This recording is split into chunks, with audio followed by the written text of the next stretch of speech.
aperçu les supplications muettes dans le regard triste des vieilles servantes.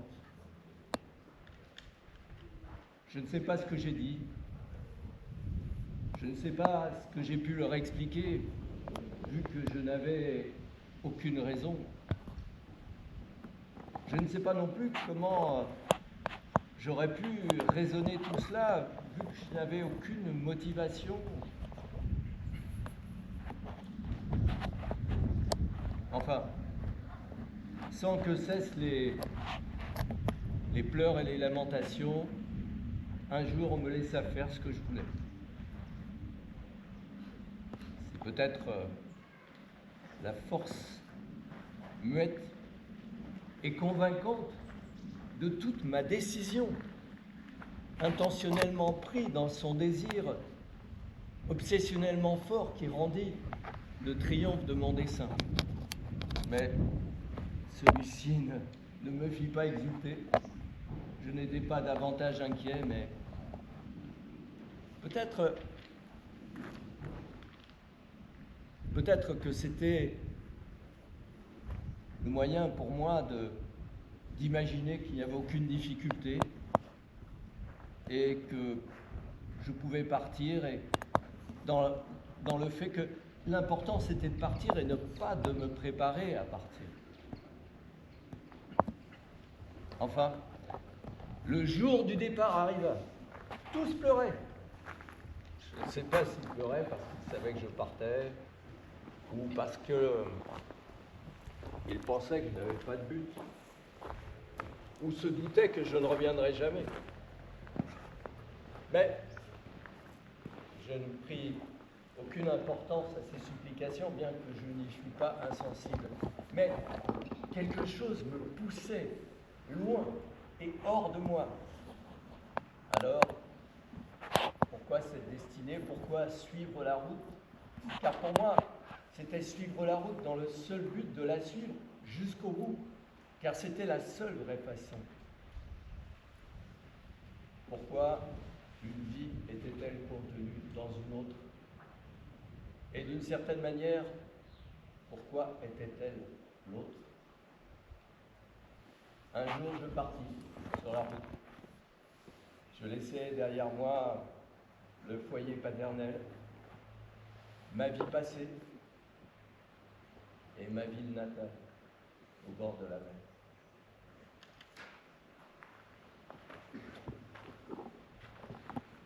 C'est ce texte que Fernando Pessoa a écrit en 1917. Fernando Pessoa, grand écrivain portugais, grand voyageur aussi. Il a beaucoup écrit, notamment sur la mer, l'aude maritime. Fernando Pessoa a passé sa vie lui aussi à voyager. Et comme lui, un jour j'ai décidé donc de partir. Et c'est ce que nous allons faire.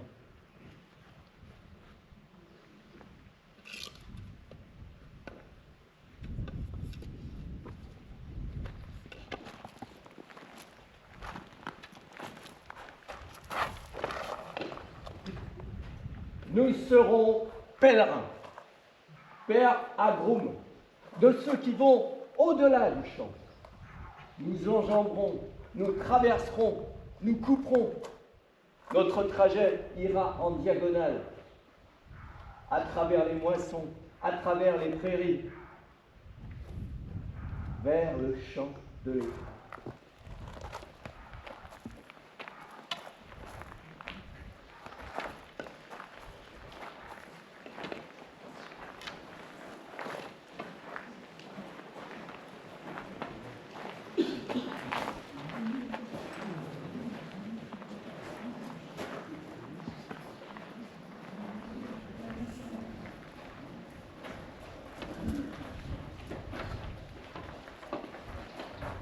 Dans le monde, la vérité vint à manquer. J'entrepris un jour de l'aller chercher. Mais là où je fus la quémander, tous répondirent « Cherche ailleurs, il y a longtemps qu'elle a quitté les lieux. » Elle s'est perdue. Nous ne savons plus où elle se trouve, jusque parmi ceux de la confrérie.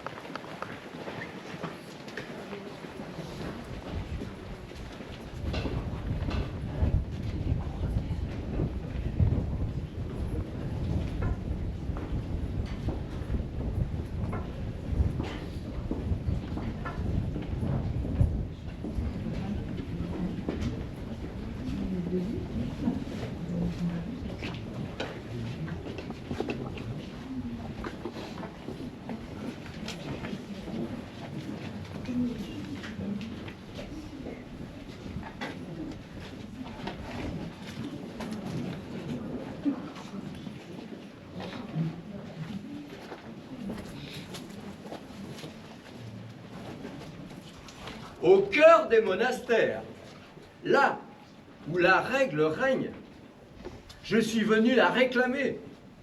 Mais ils me dirent, la vérité que tu cherches n'est pas ici. Cela fait vraiment très longtemps qu'elle est partie de ces lieux. Pour l'heure, nous ne savons plus où elle est. Et nous avons d'autres soucis.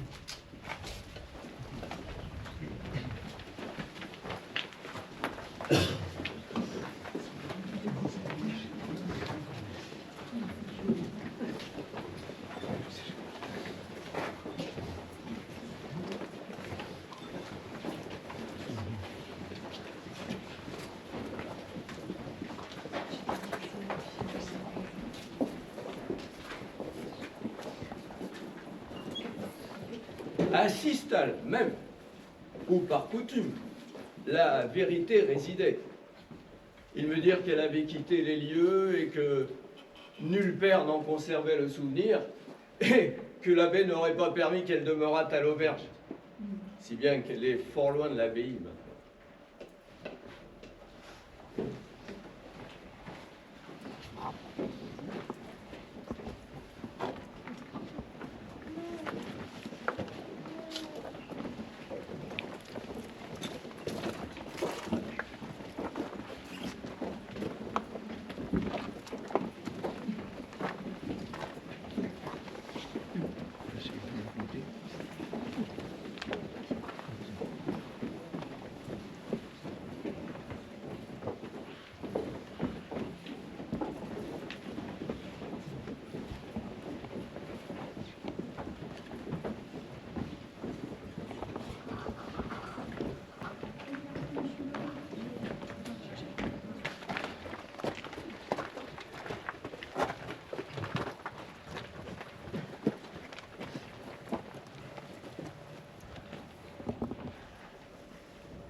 À Santiago, où je logeais, des pèlerins s'en vinrent à l'auberge.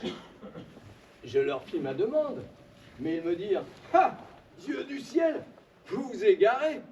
Si vous la voulez retrouver, vrai, changez de chemin. Par ici, nul n'en a, nulle nouvelle. » Moi, j'ai vu Saint-Jacques, au milieu de 200 hommes d'armes. Oui, là, comme je vous vois. Ils allaient, tout couverts de lumière, enguirlandés de vertes étoiles. Là-bas,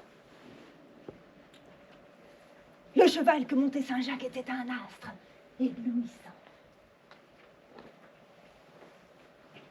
Là-bas, il marche avec son cortège. Sur sa tête, un superbe panache. Tout son corps couvert de fines perles. Le soleil caché dans son cœur et la lune soumise à ses pieds. Oui, monsieur. En passant, il me fit un sourire qui laissa une étoile à mon cœur. Approchez. Suivez-moi, vous dis-je. Venez. Approchez.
Un creux sous le chêne me servait de lit.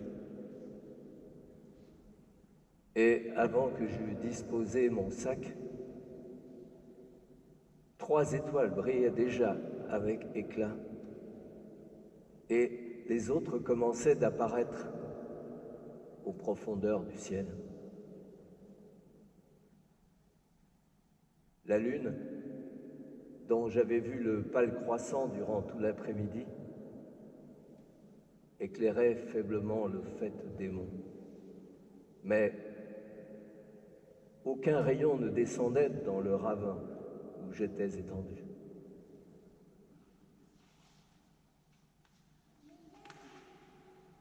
L'arbre se tenait devant moi, comme une colonne d'obscurité, et de bienveillantes étoiles étaient accrochées au fronton de la nuit. Personne ne connaît les étoiles. Qui n'a dormi à la belle étoile? Tu peux bien connaître leur nombre, leur grandeur, leur distance, et pourtant demeurer parfaitement ignorant de ce qui seul importe à l'humanité, leur bénéfique et sereine influence sur les âmes. Ces mondes lointains brillent comme des flambeaux et s'étalent en poussière de diamants.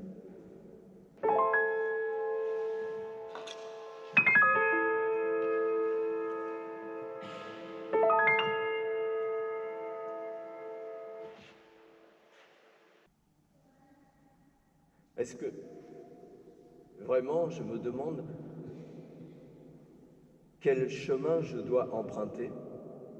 Pourquoi choisir celui-ci plutôt qu'un autre? Me hasarder à bifurquer à droite ou à gauche?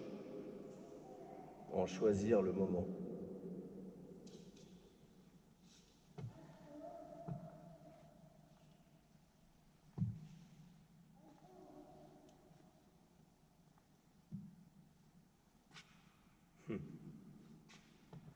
La rosée ce matin apporte un second souffle à la marche. Elle irrigue les pas d'un ressenti que de longs moments de sécheresse avaient oublié.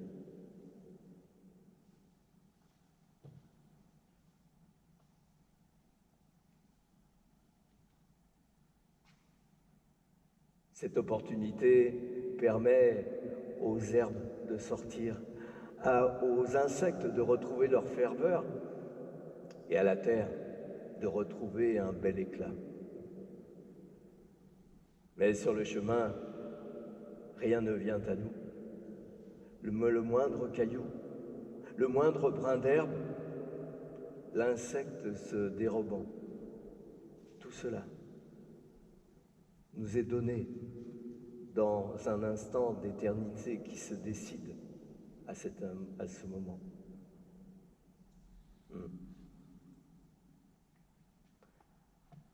Et je m'y plais.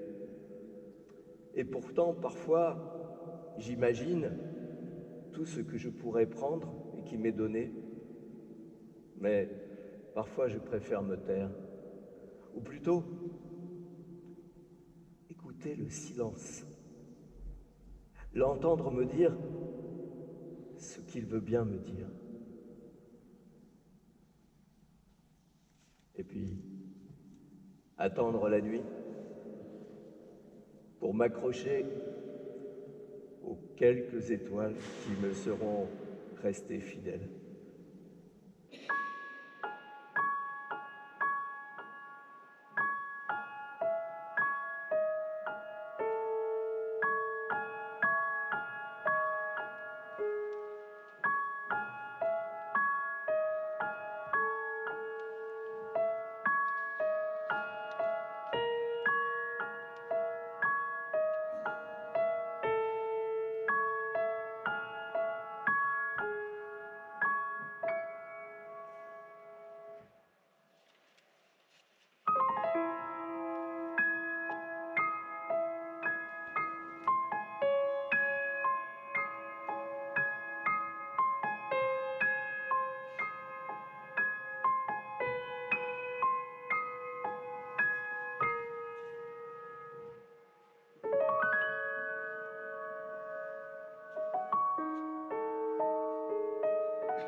La nuit est là maintenant.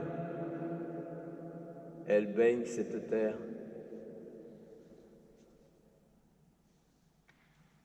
L'espace vient du profond du monde obscur. L'espace entre, entier, arrive. L'espace libre et froid. L'espace sombre, sans regard, sans frontières, sans histoire. Il entre en moi et me traverse. Je suis vu jusqu'au plus profond de mon être.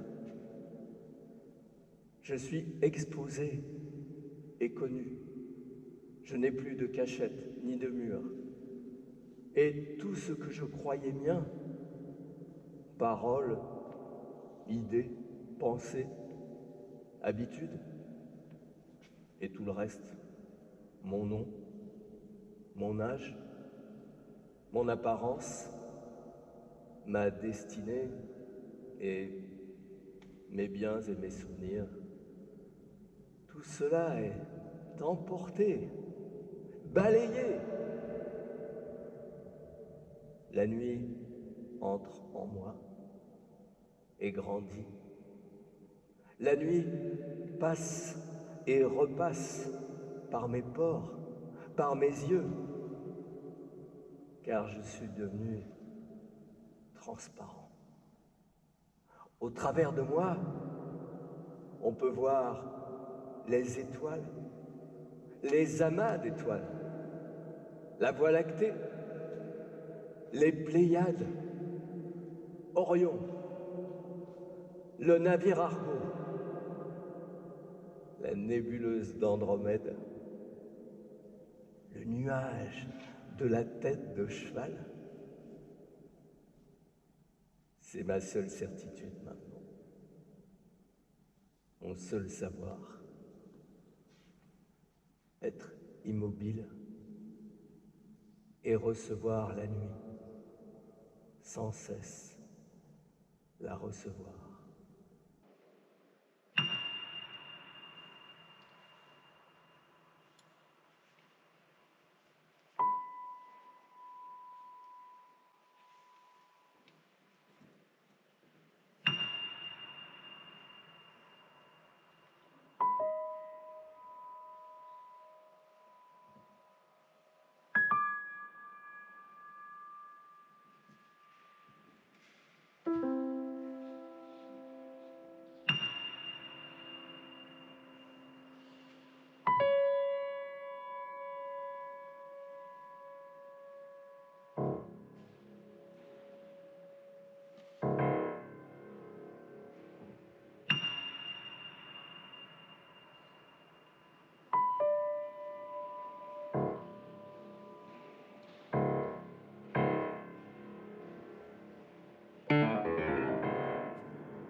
que chaque pas du non-retour sonne plus grave,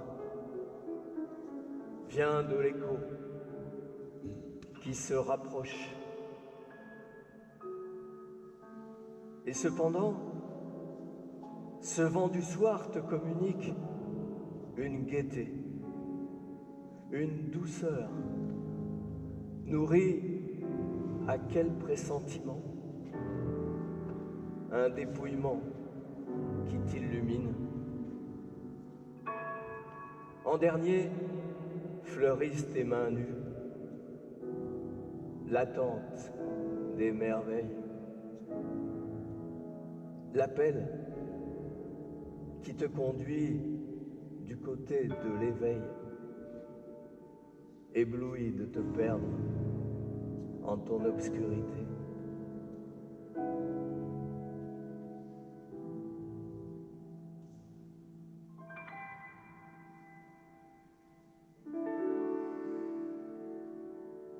L'étincelante immensité des cieux s'est ouverte et j'ai vu d'innombrables étoiles, des anges répandre en pluie la tristesse et la clarté.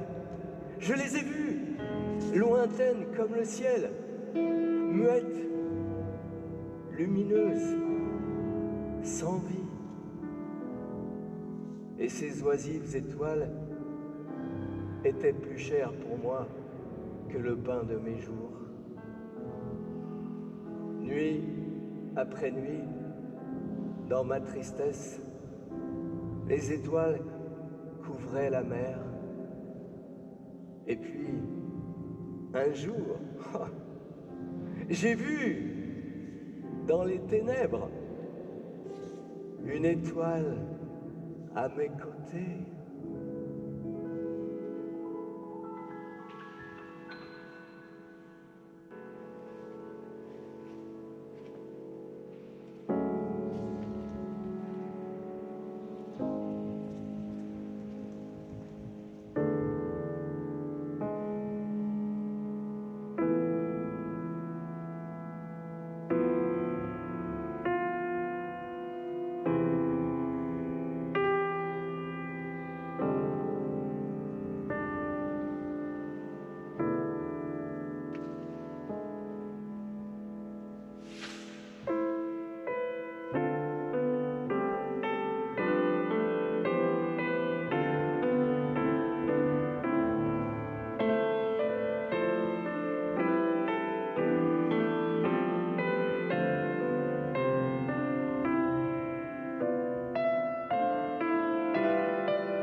Tu vas d'entrer. Mes ténèbres ne se sont jamais entièrement dissipées. Elles se sont étoilées. Tu vas d'emblée au centre de la nuit pour mieux prêter l'oreille. Ne pas dormir pour ne pas mourir. Ne plus dormir pour ne plus mourir. Pour tiriser les nerfs, écouter la nuit battre son plein, libérer les étincelles, rencontrer l'énergie pure, atteindre la source de la résonance. Mes ténèbres ne se sont jamais entièrement dissipées, elles se sont étoilées.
Caresse étroitement ta dernière caresse. La souffrance ne court plus comme un feu au travers du bois sec. Dans chacune de tes cellules pulse une étoile, juste et sensible, charnel. À cet essentiel pressentiment, tu dis oui, l'amour n'a pas de cause, le cœur n'a pas de cause, l'univers n'a pas de cause. Caresse étroitement ta dernière caresse. J'ai atteint des hauteurs telles que j'ai creusé le ciel. Tu entres soudain dans ce lieu que tu n'as jamais quitté. C'est un voyage qui se fait seul. Un instant naissance, un verbe semé d'étoiles, un passage vers le tout autre. Tu entres avec tes mots qui aiguisent le silence.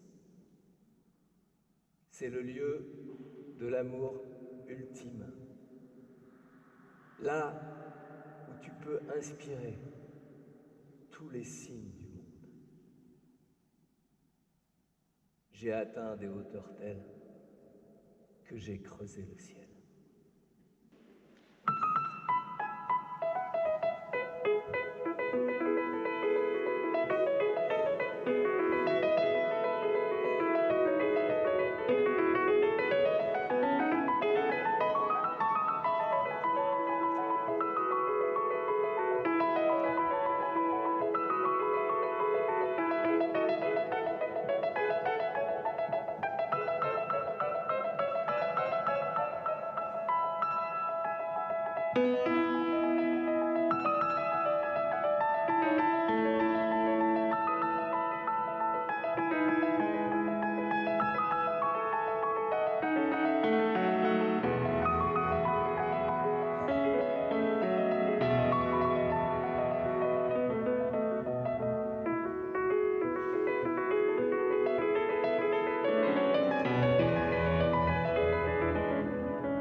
Une étoile dans mes mains grandes ouvertes, un regard, une étincelle, une joie, des années-lumière et une seconde, comme si le temps était aboli et que le monde entier se gonflait de silence. L'inconnu s'illuminait d'un seul coup, et cette lueur annonçait l'aurore. Tout était promis, et clair, et vrai. Un autre jour, une autre nuit, et l'annonce que le monde était à portée de mes mains. Ne pas oublier les angoisses, les vertiges en écoutant ce qu'annonçait l'étoile, retrouvant ce chemin de feu qui conduisait vers l'espoir, vers l'avenir et vers ce que nul ni moi n'attendait plus. Que les nuages noirs, comme le destin, s'étalent